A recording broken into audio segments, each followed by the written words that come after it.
Welcome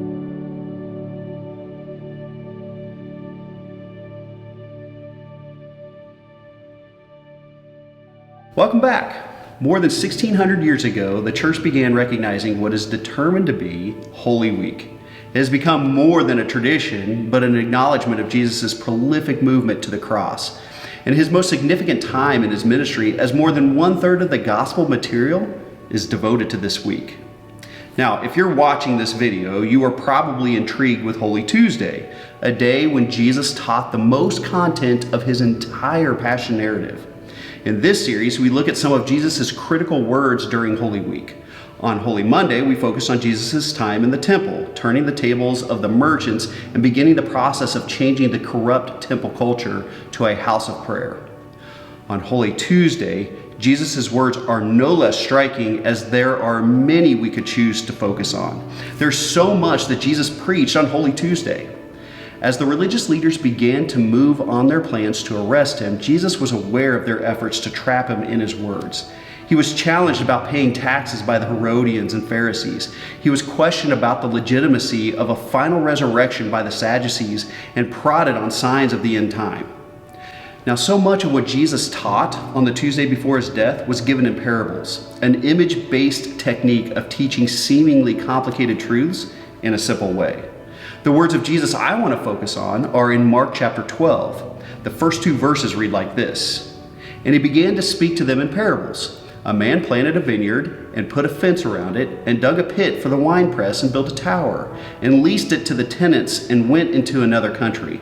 When the season came, he sent a servant to the tenants to get from them some of the fruit of the vineyard." Now, I remember a few years ago when my neighbor and I decided to build a fence around our yards. It was daunting to get the supplies, measure the fence line, level the pickets, and set the posts. The hardest part, however, was digging the necessary holes to put in our posts. We had to avoid any cable or electric lines buried in our yard, which we did, and miss any water lines attached to our sprinkler systems, which we did not. But the most grueling part, however, was the actual digging. You see, in our yards, there's about 6 inches or so of dirt before you hit red clay. And the clay is so dense that even with a gas-powered auger, it took both of us to press it into the dirt and pull it back. And we had to do this repeatedly. We worked up quite the sweat, as I remember just how violent it was to press the auger through that clay. Now, Jesus' parable in Mark chapter 12 isn't necessarily a violent teaching, but the religious leaders who heard it certainly thought so. The story goes on to discuss how the servants in the vineyard came to collect for the owner, and some were beaten and some killed. The owner eventually sent his son, whom he knew they would respect, but the vineyard workers did not. They decided to kill the son so that there would be no heir, and the inheritance would be theirs. Then in verse 9, Jesus said, "What will the owner of the vineyard do? He will come and destroy the tenants and give the vineyard to others." Now, finishing the parable, Jesus told his listeners in verses 10 and 11, "Have you not read this scripture? The stone that the builders rejected has become the cornerstone. This was the Lord's doing, and it is marvelous in our eyes."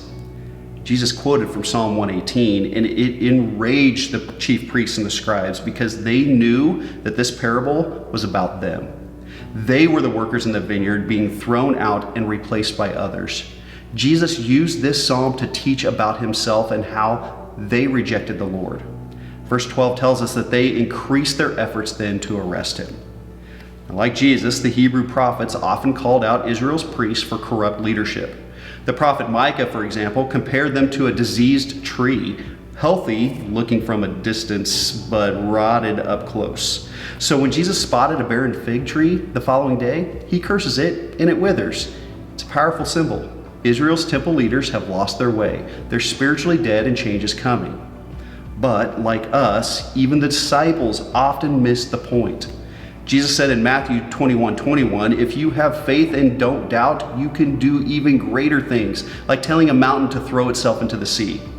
Holy Tuesday is good news because Jesus declared the end of a corrupt religious order and the dawning of a more remarkable church. I like these words from the spoken gospel. When we ask God in faith to tear down dead religion, he will.